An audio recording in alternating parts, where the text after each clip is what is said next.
Okay, sweetheart. I know that you'd like to be here. I get that you have a meeting to go to. You really should go to it. I know. Okay, I'll see you later. I love you too. Bye.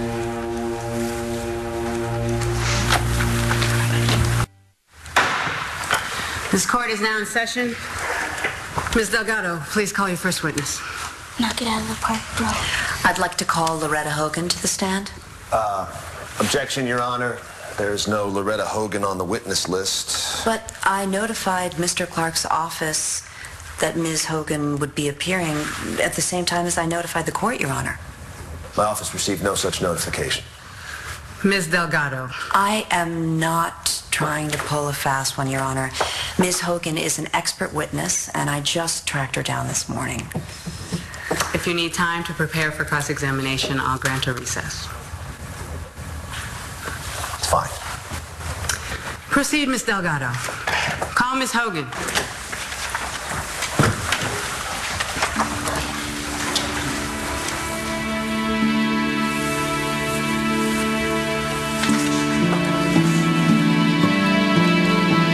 My name's Loretta Hogan. And what happened to you, Loretta? What caused you to lose the use of your legs? Training accident when I was 16. I was a gymnast, and yeah, it happened during a morning practice. What happened exactly? I was working this one vault, sticking the landing, over-rotated. Before the accident, I had scholarship offers from University of Georgia, Penn State, Stanford. All big names in the world of gymnastics. The biggest. And what happened after the accident? How could I accept a gymnastics scholarship when I couldn't even walk? And there was no way I could afford those schools if I didn't have a scholarship. I felt like my life was over. All my dreams. What did you do? I found Dr. Evans. And did he perform surgery on you? Yes. From the look of things, it must have been a failure. I wouldn't say that exactly.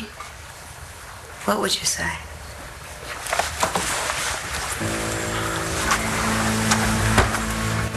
I'd say it was a big old success. And I owe it all to Dr. Evans.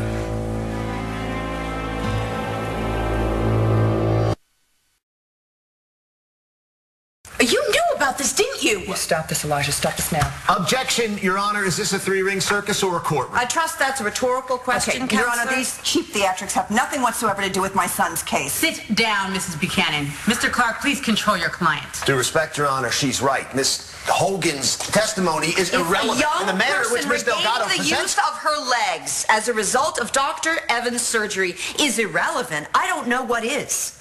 Matthew's parents are denying their son this surgery because they're afraid he will be injured further or die. Ms. Hogan is living proof that the Buchanan's fears are unfounded.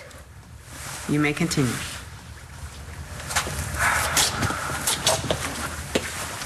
Miss Hogan, how are you now? Amazing. I was really athletic before, and that made me a really great candidate for this surgery, like Matthew is. I heal fast. Rehab's going great. If I hadn't found Dr. Evans, I'd still be in that chair. Honestly, I can't imagine anyone saying no to this surgery. No further questions, Your Honor. 19? And how old were you when you received the surgery from Dr. Evans? 18? Not 15. No, but No further questions. you've got to get this done. Dr. Evans No is the further best. questions. You may step down. I call Dr. Gregory Evans to the stand.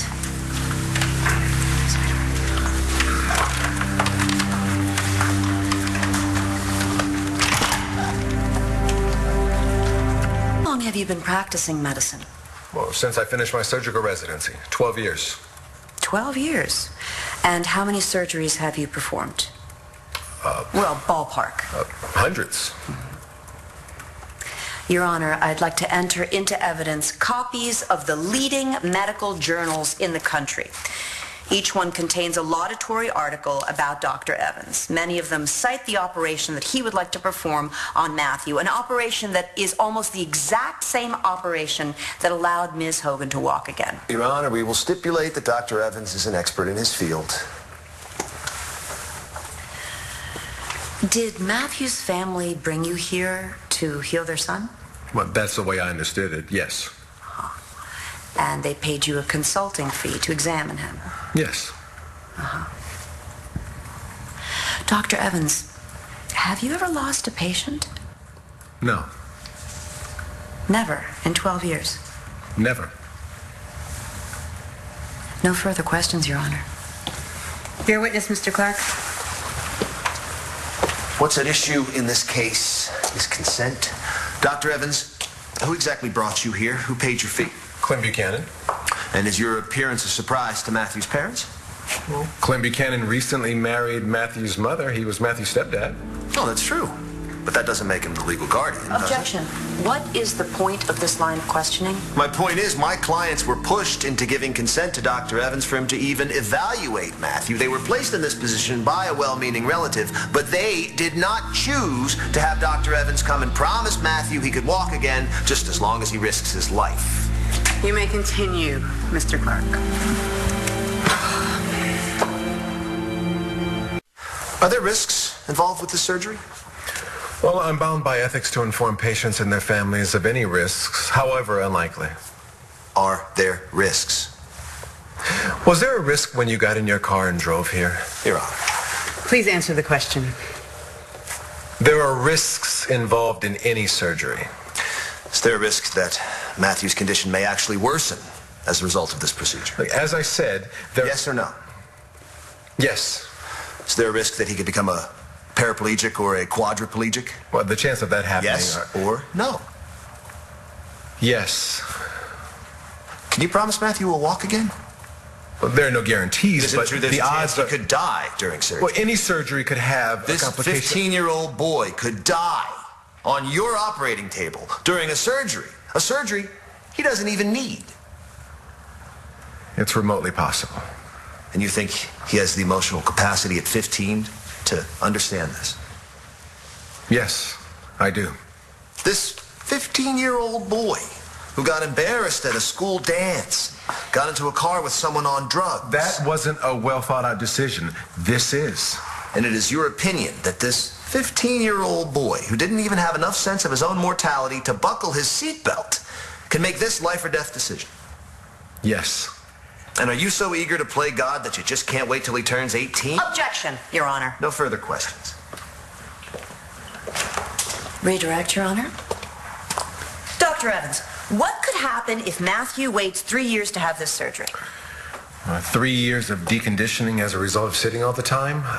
Lesions, infections, all kinds of things. I see. Clearly, you are able to perform this surgery successfully. And you have informed Matthew's parents that the possible risks are unlikely, while the potential rewards are huge. Dr. Evans, you tell me, why do you think they're resistant to letting their son have it? They're afraid. But their reluctance may not be about Matthew at all. They may be unable to give consent. And why would that be? That Matthew's family is afraid of losing him. He's a really great kid. They love him for who he is, not for what he can do. But they're keeping their son from living the life he wants to live because they're afraid. Afraid to let go, afraid to trust, afraid to take risks. So they're opting for the safe choice, the one that involves less chance of getting hurt, less chance of loss, but no chance of gain. They know their son wants a better life, but out of fear, they're unable to allow him that. They're denying him the chance to experience the joy and excitement that comes with letting go and taking a risk. That's a shame and a waste. Now that is the biggest load of crap I've ever heard in my life.